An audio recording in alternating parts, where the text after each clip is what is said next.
Si Jesus lang ang atong mahalon.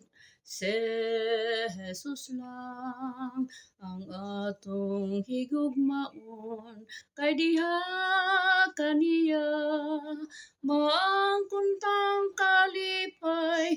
Kay diha kaniya may kinabuhing dayon.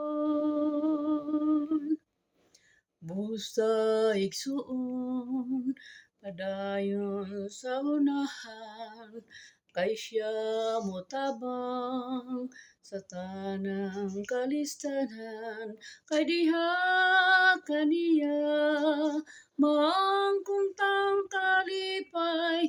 Kay diha kaniya may kinabuhing dayon.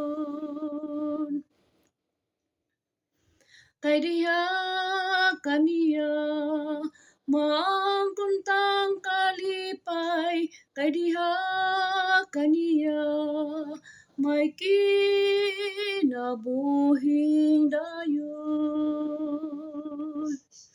May kinabuhing dayon.